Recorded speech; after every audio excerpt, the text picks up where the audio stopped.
You're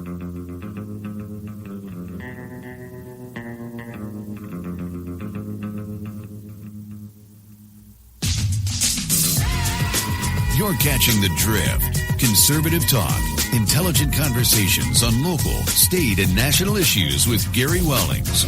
Join in the conversation. And now, your host, Gary Wellings. And welcome back to another edition of The Drift. Good to have you along for another ride here at the Drift Studios up in Hamburg Township. So good to have you along. Hey, and what we do on The Drift every show is go over the news we put on thedailydrift.com. It's the news you need to know. And if you're not going there, you should. It's news from across the globe, around the world, and right here at home sometimes, if it's interesting enough. So make sure you're going there and checking it out. Because, doggone it, I just put a little extra work into that every day for you guys. So if you're looking for a conservative news aggregate website, The Daily Drift, www.thedailydrift.com, is the place for you to be going. Please check it out. I've been doing it since 2012 anyways, and all the records are there. You can go back and check and see if I've got stories. Well, it's kind of interesting sometimes just to go back. I often go back there because it's getting close to a decade now. So a lot of years of my life wrapped up into it. And, well, there you go. So, wow, another crazy week. Everybody's panicking over the coronavirus. And I'm not, but I will say I've done my prepping a little bit, right? I've bought some extra food in the house. I bought some of the 25-year food that I'd been planning on doing for a long time anyways. It just forced me to go ahead and do it a little earlier than I normally would. So I've got plenty of food in the house. I even bought some N95 masks, stuck them in with the food, the 25-year food, just in case something should happen, right? So I would encourage everyone to take a few minutes, and it's not because of the coronavirus. This is something we should all do. EMP attack, tornadoes, a hurricane, depending on where you live, right? You should certainly be prepping a little bit. Anyone who's not prepping, if you don't have a few weeks worth of food in your house, you don't have a pantry that's got a couple of weeks of dry goods and canned goods, what the heck are you thinking, man? Make sure you're getting out there doing your share of prepping. It's just called being an American. Being prepared. That's that Boy Scout thing, right? Make sure you're prepared. Have some water, have some food. Electricity goes out, the fridge goes out, blah, blah, blah, blah. Make sure you're kind of prepared. And as an American, I'd say make sure you have a few guns in the house and some ammo to go with it. Why not? You never know. The Bernie Bros could show up. The Bernie Bros, right? So anyways, plenty to talk about. But we're going to start right there with the coronavirus because it's disturbing. Doggone it. And people are panicking. And I'm going to blame some of our own right-wing hosts, and I'm going to include myself because I'm talking about it, right? But I'm telling you not to panic because by all measures that we've been looking at this point, this thing isn't any worse than the flu. Not as many people have died. People are dying in China because I think China doesn't really care if people survive, and they're probably not getting the medical treatment that they would want or deserve. But it is what it is, right? You can believe what you want to believe. I don't think it's there yet. But I want to talk a little bit about hypocrisy, because the thing that really killed me today, and I've been tweeting it out all day, and you may remember this, when the coronavirus first popped up over there in China, President Trump, one of the first things he did back in January was, let's put a little restriction on people coming out of that area of China, the Wuhan district, blah, blah, blah.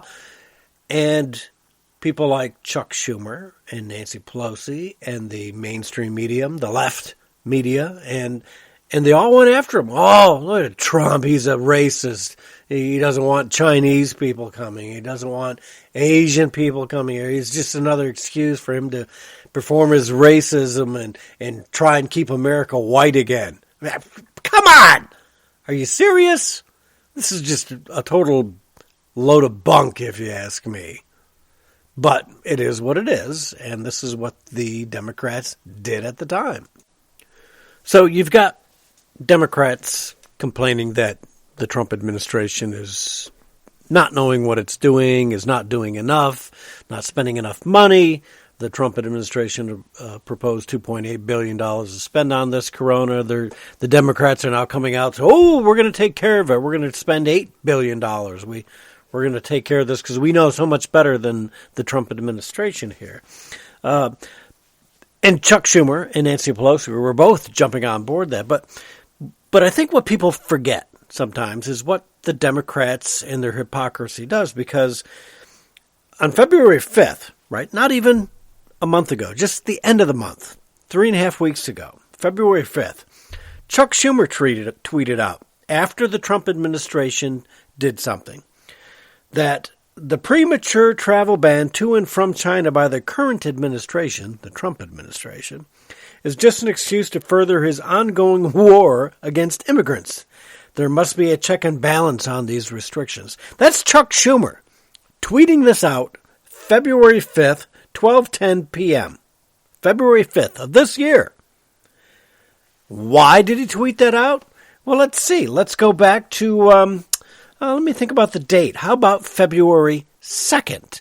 And I want you to hear this. So this is from February 2nd. I want you to listen to this. Fears over the coronavirus mean there will be no inbound flights from China landing at Bush Airport for now. New U.S. travel restrictions went into effect tonight. All inbound flights from China will only be cleared to land at 11 U.S. airports to further control the screening process and to prevent more cases from spreading in the U.S. Our Marcelino Benito is live at Bush with the latest tonight. Marcelino. Ron, Air China's one daily flight from Beijing to Houston has been canceled for the foreseeable future. Folks now wanting to make their way from China to Houston are going to have to make an extra stop first. New travel restrictions are in effect tonight. No commercial flight from China will touch down in Houston until the new coronavirus is under control. Inbound flights from China now only cleared to land at these 11 major U.S. airports. DFW, the only Texas airport on that list. Anytime we have a new virus agent, it's the unknown that gets people worried. Tropical disease and vaccine expert Dr. Peter Hotez has been closely monitoring developments with coronavirus. I see it as kind of a type of enhanced screening that they're going to need to do in light of all of the new information, and restrict the number of airports to make that possible, since they can't have everybody from the CDC at all of those airports. And it wouldn't surprise me if they restrict this down even further to maybe 1 or 2 airports. Okay, so there you go. That's a month ago. Trump administration was already on this. They were on it from the beginning, and the Democrats, as usual, hating everything that Trump does, because that's what they do. They're Trump haters. They don't care about the United States. They don't care about American citizens. They don't care about anything except getting rid of Donald Trump. That's what the Democrats are doing on a daily basis. Doesn't matter what it is. And if you've watched anything over the last 48, 72 hours, Democrats seem to be cheerleading for a pandemic in the United States of America. They seem to be begging and wishing and hoping and praying for some kind of a pandemic to hit the United States so that they can blame it on Donald Trump. They can blame it on his inaction. They can maybe downright just blame it on him, period. I don't know. That's how insane the Democrats have become with this. And on top of that, maybe one of the bigger threats of this virus, because, we may be looking at a 2% mortality rate in China, where they don't have good medical care for people, for the average person over there, because it's a communist country, right? Number 2, they've got 1.5 billion people in China. Do you really think the government cares if 200, 2,000, 20,000 people die in China? They don't care. That's 20,000 less mouths they have to feed. The Chinese government doesn't care. Do you find it odd that the prisons in China all of a sudden have an infection of a lot of this coronavirus? Wiping out my prison population? Don't have to feed them anymore. Yeah, go figure. I know, you're saying, Gary, you're putting your tinfoil hat on again. Look, it's China. It's communism. If Bernie gets elected here in the United States, you think he's going to be putting guys like me in prison? Yeah, probably. Re-education camp like his Bernie bros want? Yeah. You think they're going to find a problem with letting Gary get coronavirus while I'm in prison and dying because I haven't been re-educated properly? That's what communism does. Pretty simple, right? But to make matters worse, the stock market, it's capitalism. It's one of the cons about capitalism is there are a lot of people with money investing and not investing in Wall Street, depending on the scare of the day. And right now, the people are looking at supply chains and saying, China, they've shut down factories, they're quarantining people. Listen, I'm in this business, right? My real job is in the auto industry. Radio and podcasting and everything else, blogging that I've done, I don't get paid for that. This is my hobby. I like doing it. It's a chance for me to vent. My real job is in the auto industry. I work very hard for a tier 1 auto supplier. I'm not going to say who they are, but we have been affected. Yes, of course, there has been shutdowns of plants in China, suppliers and factories that have shut down. And some of them have been shut down for a couple of weeks now as this quarantine goes into effect. But even today, after our stock market has taken a dive for a week now, plants in China are starting to open again. I got emails today. Parts are becoming available. We're back to work. We're making parts. Quarantine has been lifted for some people. Some people are coming back to work. They've been cleared, whatever. Some of them probably were sick, and then they're not so sick now. It's like anything else. A couple of weeks later, your body, if you're one of the lucky people who can fight it off, they get it. They're fine. They go back to work. And that seems to be what's happening. The scaremongering needs to stop. Is it serious? Of course. Any flu epidemic is serious. We've got thousands and thousands of people dying in the United States and across the world from the normal flu every winter. That's what happens. In Northern Hemisphere, it's our winter time. Southern Hemisphere, it's what we consider summer is their winter time.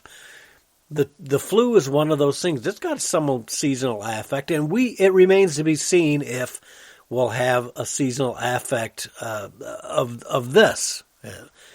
Is it going to be better or worse than SARS or MERS or any of these other flu-like respiratory viruses that run around and kill people?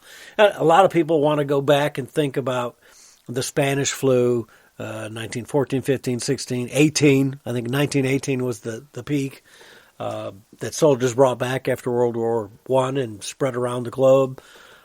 And there were, at that time, considered many, many, many deaths. And we didn't have the vaccines and stuff we have today. We didn't certainly have the medical treatments, even in the United States, as advanced as we were then compared to the rest of the world. We didn't have all that medical care then, and people were dying. But you know what? Hygiene is better today. We have vaccines today. We have better hospitals today, better respiratory therapies today, better drugs today, lots of things that are going for us. So people shouldn't be worrying that this is some kind of hot zone bubonic plague thing going on here, because it's not. We'll get through this. Wash your hands a little more. Don't touch your eyes. It's a heavy-duty flu season is the best way to characterize it. Should you prepare? Yes, you should. Should you have some? We all need to do that. But for the people in the stock market, doggone it, folks, don't be dragging your money out of the stock market. Don't be going out and buying gold and silver and all that nonsense, because you know what? We're going to recover, and you're the ones that are going to lose out. You should always diversify your investments, but to be pulling stuff out of the stock market while it's dropping is just insanity. If you own stock in something, or you own shares in a mortgage fund or an investment fund or some other investment type option, don't be pulling it out while it's dropping.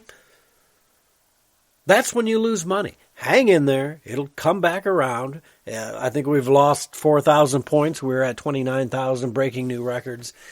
And now we're back down to 24,000, which was a new record in October, I think. we've broken a lot of records in the last 3 years under Trump.